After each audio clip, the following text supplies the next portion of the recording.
Three quick things that you need to know before we get started. Number one is that I'm still working with the beta pre-release software. So the firmware is going to be updated before it ships. The Complete Control 3 software is going to be updated, and the Contact 7 software is going to be updated. Number two is that this is not a sponsored video. I do not receive any payment. I received this NFR copy of the keyboard early, and you should be more concerned about the fact that I'm a Native Instruments fanboy than I am an affiliate. And number three, Nickelback is a great band. I don't care what you say. So previously, you only used to be able to move over one page at a time, which gave you essentially the 8 parameters that you could scroll through. But let's say you wanted to just move over one by one, you can simply hold Shift and press over, and it's just going to take you on a continuum is what they call it. So realistically, you could just keep going and going and going. Now you see how it's going to end, and then it's going to move over to the settings. So this is one of two things that they added that's going to come in handy when you're writing automation on your track. One thing I will point out quickly here is that you would assume that if you hold the arrow, it's going to scroll all the way to the end. It doesn't do that. I don't know if that's something that they can do in the future, but it would be nice because we're kind of prone to doing that because that's how computers work. Something that I'm really curious about is if there is going to be an ability to have the parameters set to be able to scroll through the samples. That might be a big ask, but I really want to know if this is actually capable of doing that.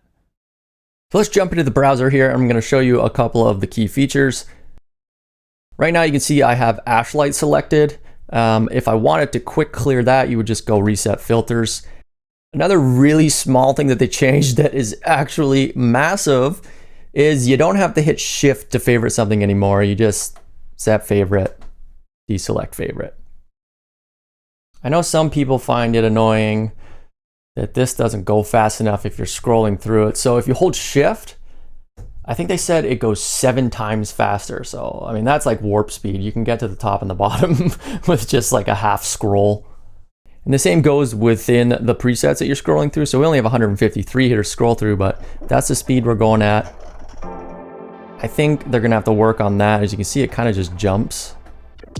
When I hold Shift, it does skip a lot more at once, but there's a little bit of lagging going on by the look of it. So now let's take a look at the DAW Navigation in a practical setting here. This is just a small session, but it's just going to give you the idea of how quick it's working. And also, I know some people are asking about the lag on the mix screen. So I'll switch over to DAW mode here. You can see that scrolling up and down is adjusting the volume.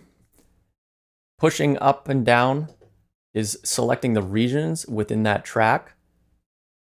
And then moving left and right is selecting the tracks. Things to point out here is that yes, the solo and mute buttons are gone, but you have these dedicated buttons above them. And if you want to get the solo, you simply have to press Shift, and now you're soloed.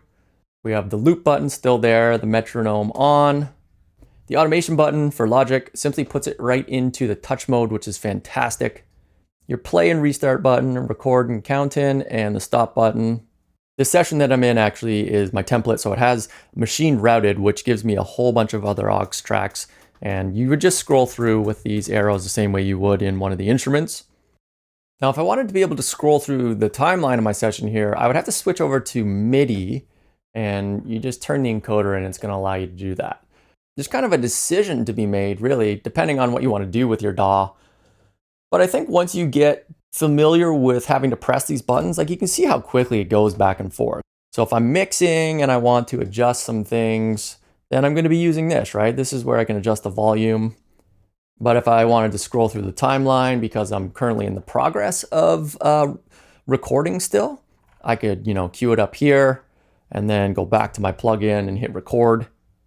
And it starts with the count in right to the section that I want. But what I'm going to do is show you the mixing screen just so you get an idea of how it looks with a heavy duty Ozone 11 going on here as well.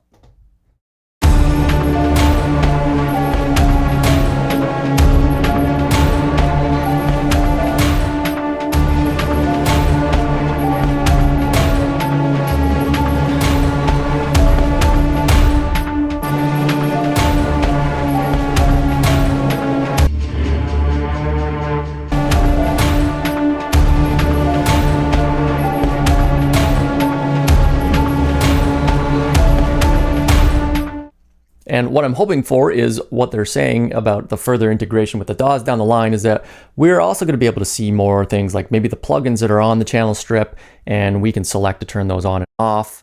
And thank you guys for watching. Thank you for everybody who came here from Reddit for participating in that. Make sure to leave any other questions that you want to ask me in the comments section below. And I'm going to keep doing whatever I can to shed some more light on these things for you as we're getting closer to the official release date.